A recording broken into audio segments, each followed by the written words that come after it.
In this episode, we're going to talk about all the different ways that you can monetize your live events.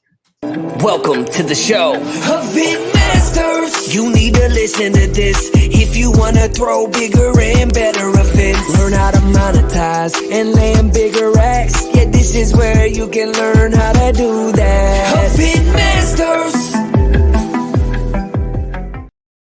Welcome to the show. It's episode 4 of EventMASTERS. As always, I am your co-host, Dylan. Alongside of me is the one and only Patrick VanDusen. What's up, man? Hey, good How are Friday. you? Yeah, happy Friday. 4. Episode 4, it's flying by. A good topic. And my favorite topic. Yeah, because I mean, like, you know, even if whatever your goal is, you need to make money somehow, unless you're just giving back, but you still need to make money to give back. So yeah, This is a huge topic, everyone. Yeah, you got it. Like, you can't just give. Otherwise, you have nothing to give eventually. So I'm excited. This is the topic on our content calendar that I am most excited about. It's what I love to do. It's what I love been helping people do for years now. And it's something that I would say I'm good at.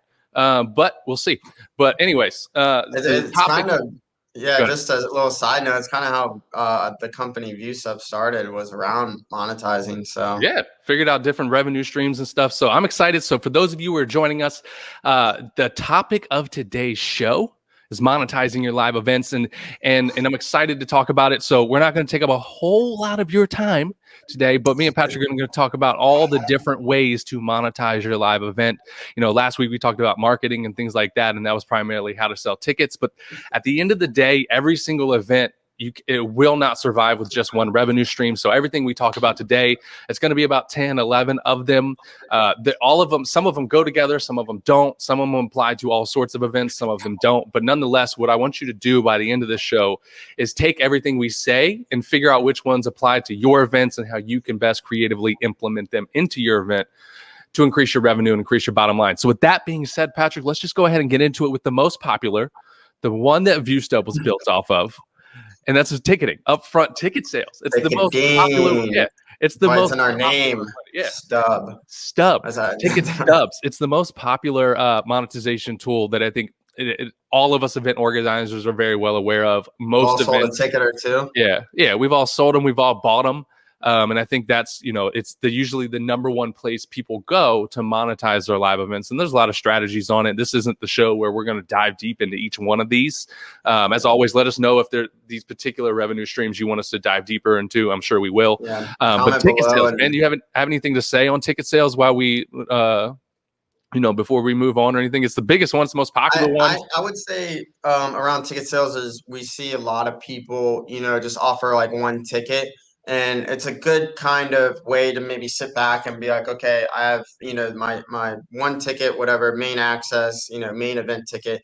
And maybe just, look at all your sessions or your content or your different types of performers, anything that you can add, VIP area, meet and greet, add a t-shirt, whatever it may be. You could do all these different types of tickets. You could do a ticket for a pre-show. You could do a ticket for exclusive content, a meet and greet, swag. Like, hey, your ticket may be $25, but, maybe if they pay $35, they get a t-shirt, right?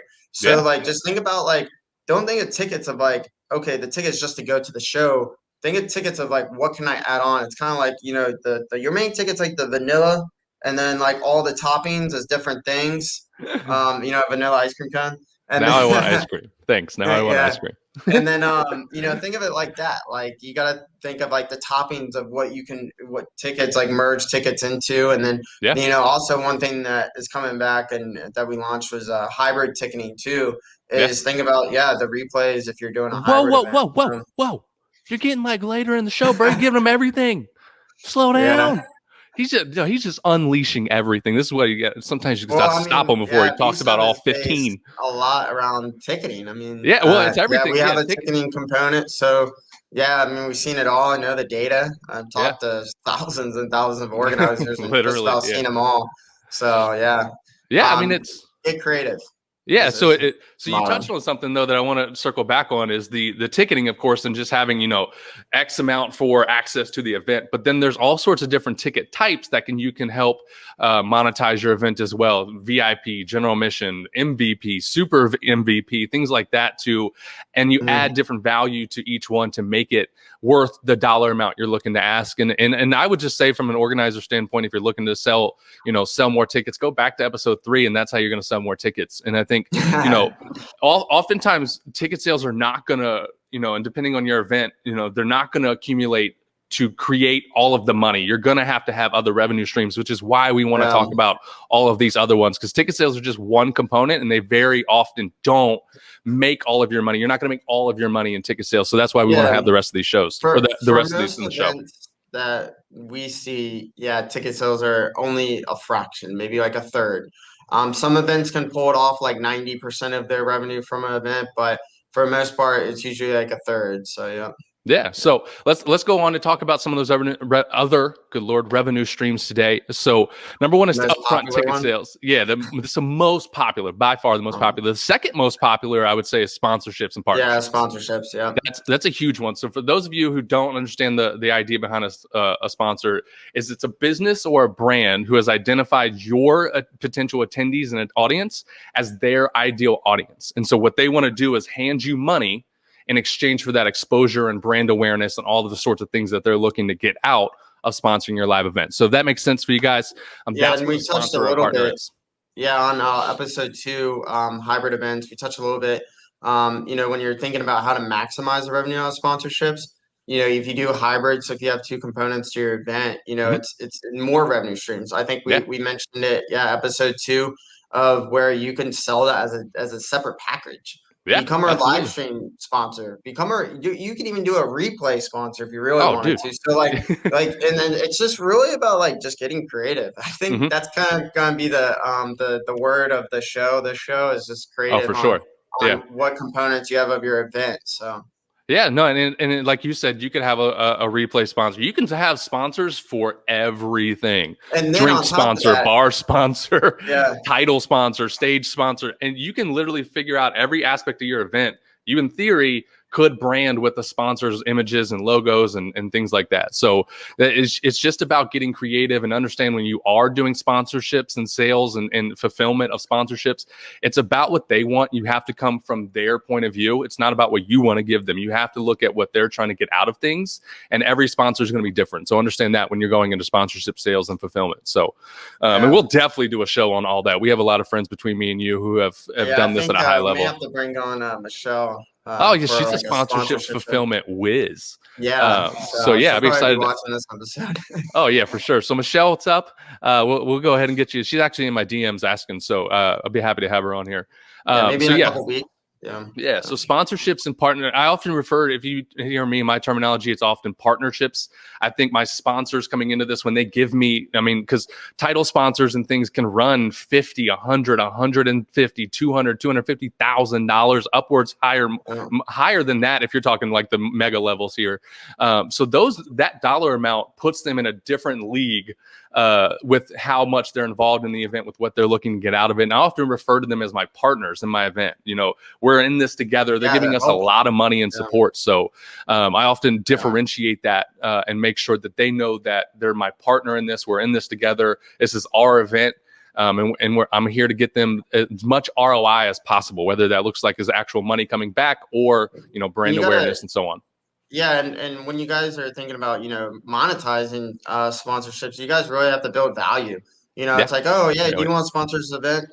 25,000, and we're just gonna put your name 3 places. Get creative, figure out what they want, and then figure out different creative ways to where they can get the leads, or they get a small commercial, or very effective way. You got to figure out what their goal is. If their goal is to get leads, to talk to people, maybe to book meetings, whatever it may be, figure out. And then, you could even pay more because you're building that value, really solving a problem instead of just, hey, sponsor my event, 25 grand. Yeah, I'm going to put your logo on my flyer. Great, that does mean nothing. So anyone watching this show, that's so old school. That's no. You got to that's trying to do the bare minimum. It's a return for them. And if you clearly explain that, you could charge more. And if you do your event logistics and you set up your event a great hybrid way, you could even do more features. Like you could give them data, you could, Mhm. give them, like I said, commercials, different slots, swag. Like there's so many different things. So, Oh yeah, you know, absolutely. And I'm excited to go even deeper in that because that's a big topic people ask us on. So I want to talk on a segment of it, but it's a different revenue stream, but a segment of or a form of a sponsor, and that is vendors and exhibitors. We see this all the time. We get asked about it all the time.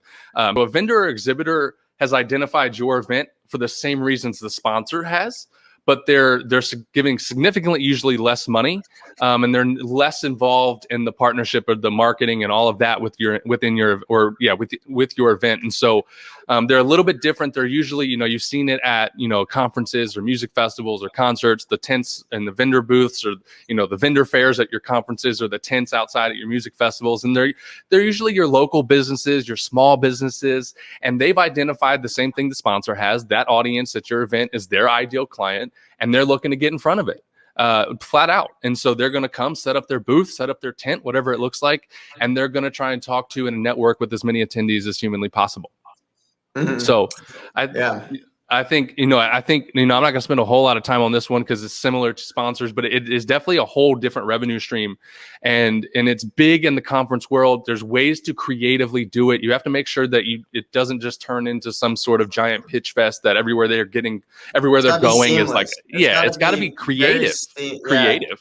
Yeah, creative. I mean, The it word of the comes day. down to, boom, put a t-shirt on that ticket. If it's a swag, like let's say it's like a clothing line that's sponsoring like your concert, Yeah. do a ticket. Work out a deal with the exhibitor and be like, hey, we're gonna offer a ticket, and for $15 more, we're gonna send your t-shirt to them, right? Yeah. And Mhm. get creative. But there's different ways than just allowing them to pop up somewhere, but you can enable them, and that's where you could even charge more for them to be an exhibitor. Yeah, absolutely. And there's so many different ways to monetize exhibitors and stuff like that. I've run vendor fairs for years, and I used to do one literally 9 months out of the year. And you can actually, if you want to get real creative and understand, we'll get real practical in event flow.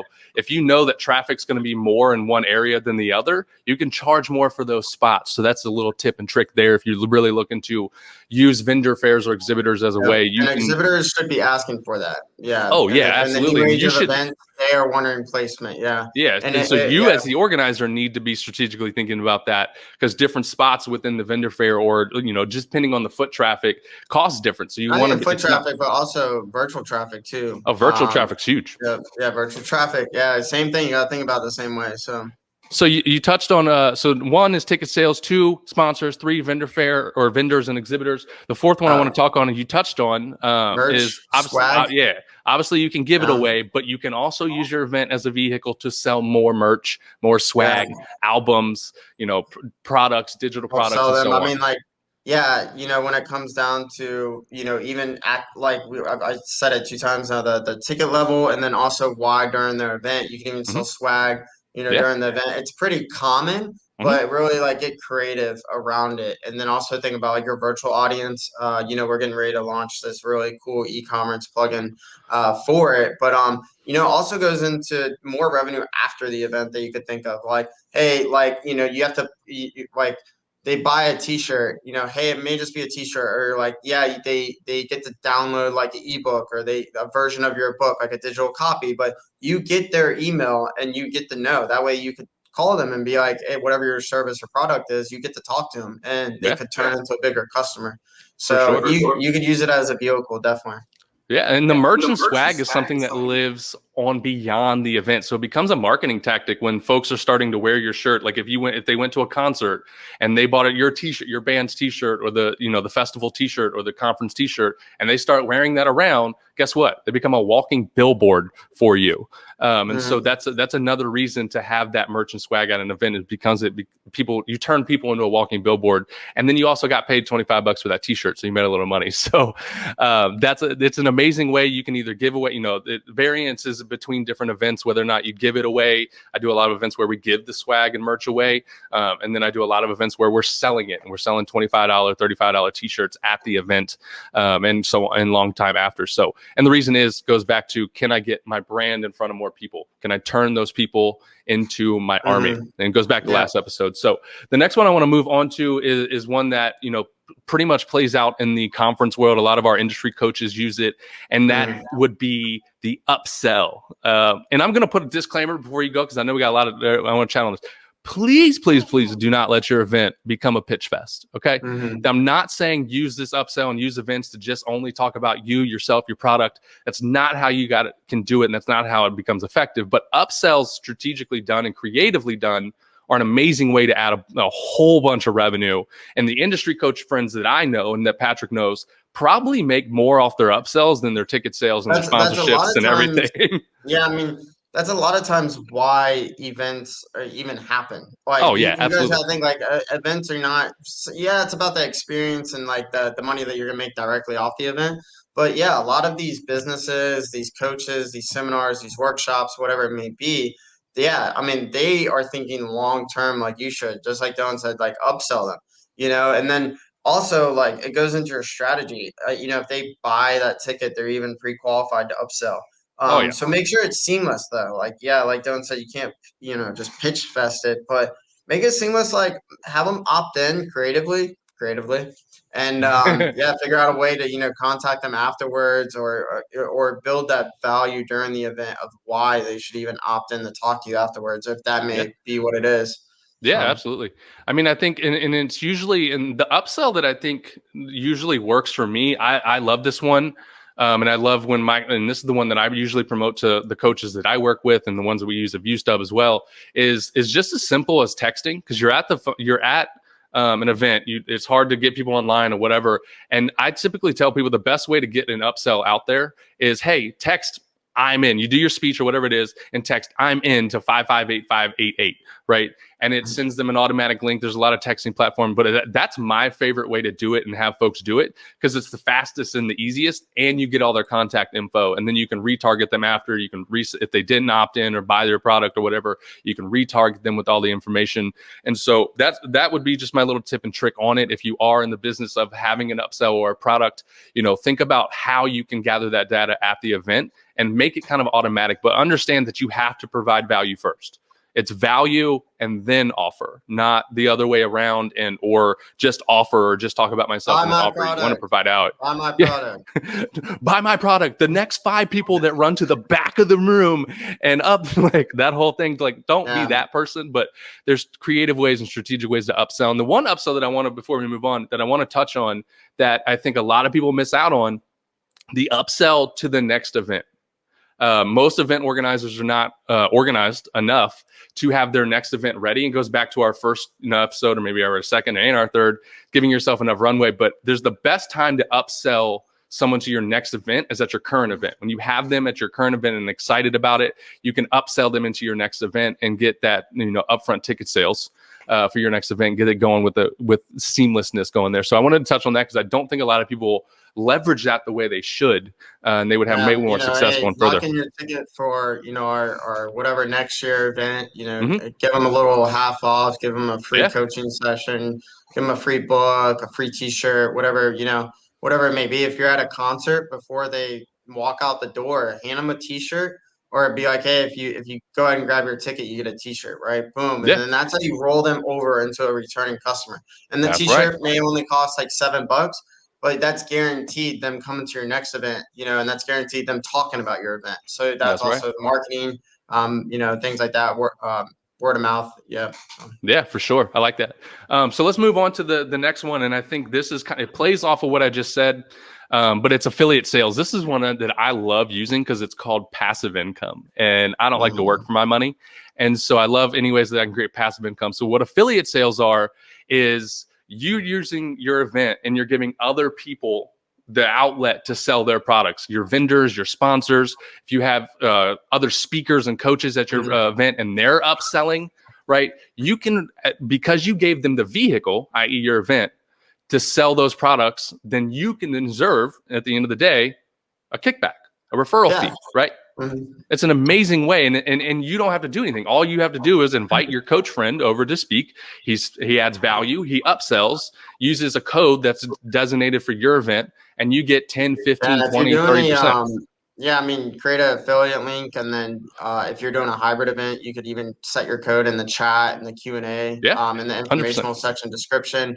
That's a great way. And and that's even for people that, like, we see a lot of people where they may bring a lot of people together, like 500 people, 1,000 people, and they may not have swag or anything to upsell themselves. That's perfect. Figure out who would be an ideal partner. Maybe the sponsor. Maybe you go to your sponsor and be like, the sponsor is sponsoring it because it's their audience. Figure out if Mhm. there's maybe something that you could become an affiliate to at the same time. Exactly. Like, hey, I'll let you sponsor at this price, and if you give me affiliate code, we'll launch it throughout the event to sign up people. So, Yeah. gotta get creative on it. Got to get creative, and I think that it's the one that it's underutilized a lot because I use it with also my vendors. Goes back to the third revenue stream of vendors and exhibitors. They're there selling things at my event.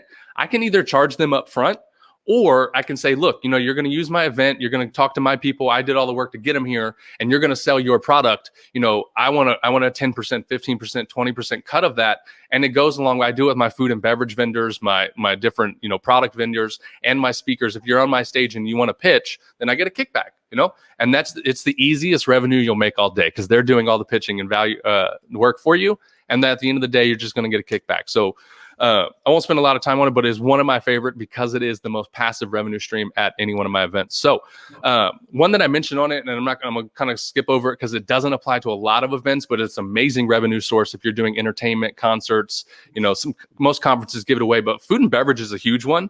I oftentimes at festivals and such, you're selling beer, you're selling alcohol, you're selling drinks, you're selling concessions and stuff, and that's a great revenue stream. It's obviously very intuitive and makes sense. You buy the product and upsell it to your clients and things or your customers. So I won't spend a lot of time on it, but food and beverage is number, I think we're on 6 or 7. What are we on? $8 Coca-Colas. $8. Yeah, man. All of a sudden at events, all your wow, yeah. Where's that $6? $15 Bud Light. But Yeah. it's an amazing revenue source, and so there's a lot of tips, and I love using that one as well. Get a lot of people into a group and sell them products. At the end of the day. So food and beverage is another one. Won't spend a lot of time on it. So the 8th, I think we're on 8. I'm really gave up on number counting here, but nonetheless, the next one I want to talk on is what we do best. It's going hybrid. So live events are obviously live events. They're in person, and when we talk live events, we're going to talk this back to normal and get back to in person. But adding a revenue stream of going virtual, which is what ViewStub does best. That's what our platform does. Adding in that virtual component is a massive revenue driver for your event. Yep. Yeah, it's huge. Yeah, especially, you could do so many with, the content because you could repurpose it. You could charge for different sections of it. People are just, because when someone's going to an event, for the most part, they pay X amount for the general admission, right? We talked a little bit about like a pre-show or backstage, like little guitar session, or you stay after for a one-on-one coaching session with the speaker, things like that. But yeah, they just don't really think about that kind of stuff. So you could cut it up, and even if you have 8 different sessions, you could package it different ways and price them accordingly. Because not like I don't think anyone's really ever gone to an event and wanted to watch 100% of, let's say, the speaker sessions. Let's use that example. I've gone to so many conferences, and even artists. That like when you go to a concert. If you do like 100%, but think about how you could even break it up in little parts and then sell those individually. And with the video component, all it is editing the files. And then a platform like ViewStub makes it so easy to break up, the streams and the playlist, and then tie it to different ticket access. So, absolutely. Again, creativity. Yeah, so it's we talked about it a couple shows ago, but taking your event hybrid or adding in a virtual component or broadcasting your event or live streaming your event is going to be an excellent revenue source, and because it extends your reach. If you charge for it up front, because the content's the same, right? The content is the same. You might miss out on some of the experience factor of the event, but the content's the same. So you can still charge for that. We've talked about it in the sports world. The UFC charges $60 a pay-per-view. We in the conference space or the industry can get anywhere between $97 to $497, for a live stream access to the event. Done a few that were, like 800, 900. Yeah, even more, because it goes back to the content is the same. So it's an amazing, and I think, we're going to start seeing hybrid component being more and more prevalent and relevant in this space going forward with everything going on. But it's something that I want people to understand and have a strategy for broadcasting your live events, getting it out to more people. And it goes back to the point number 2 we made with sponsorships. If you can get more reach, those sponsorship dollars start to raise up too, because you can get their brand to more people, which is the whole point, right? So going hybrid is a huge one. And then the replays. Hey, that's next, man. That's next. That is next. We're on into the replays. I remember like when we first got ViewStub started, a couple of years ago, it was, oh, my event just happened, and we're like, upload the replays, sell the replays. I mean, we have people that are, onboarding next week on the ViewStub where they're putting up sessions of an event that happened like 2 months ago, but the event was so good that they're still selling the replays. Like the content is still good. It's still fresh. Of course, you got to make sure to get those replay or to market those replays and make sure that, of course, if you're hounding replays 3 months afterwards, they do have a shelf life. Just take that in consideration. But the replays is a whole strategy. You could, hey, did you miss it? Or, hey, go back and watch it. Or, hey, we broke it up into multiple different sessions. So that on-demand replayed content, that's a huge one that I think a lot of people do not think about, even if they did go hybrid and had that live stream access. I don't think a lot of people think about selling the replays and how valuable that is, or upselling, to including the replay access in the front, or the when you first buy the ticket, having a live stream access and then live stream plus replays. And then, in fact, like you're saying, going back after the event and saying, look, it was an amazing time. Excited for everyone who was able to join us in person and on the live stream. The replays are now available, and they can get the same kind. It goes back to the content's the same, people. So the replays are hugely valuable, and they get to keep them. They can watch them whenever. And so replay access after the event is an amazing revenue. And that's bringing in revenue long after the event is even over. So super cool one. And then the last one that I have on my list is, and this isn't necessarily money that goes right into your pocket, maybe it is, but donations and using your event to raise funds for charities and nonprofits and stuff. It's not revenue that goes. It's not revenue that necessarily goes into your pocket, but using events as a vehicle to raise funds and raise donations is huge. And that's why I like to add it and definitely have, because every event, even if it is for profit, can have a donation aspect to it. And you can leverage upfront ticket sales or in event or do all sorts of different fundraiser events like galas and auctions and silent auctions and stuff to raise all this money for different nonprofits and charities as well. Yep. So that is, I don't know, man. Patrick, I was gonna try and count. I won't even lie, but then I lost count. So I think that's like 9 or 10. I think 1, 2, 3, 4, 5, 6, 7. It's about 11 that we chatted about today. I think and like I said, it goes back to the beginning of what I said. Not all of these go together. Not all of them. But some of them use all of them to go together. But a lot of them are meant to go together. And like I said, join sponsorships with swag and upsells and affiliate links. So like, it really comes down to the creativity of it. Like really think outside of the box. Don't think just one-sided. Oh, the sponsor is going to sponsor. Oh, I'm selling this one T-shirt and they're just going to go here to buy it. Like, get creative. That's creativity is the biggest way. When you're trying to make as much money as possible, it's going to take creativity in every aspect. So that's what I love to do. And I think it goes to Patrick's point. Some of these do go together, some of them don't. Not every event needs all of these. I would say typically most events are going to have 3 to 6. I try to have anywhere in between there, and as long as they kind of all go together.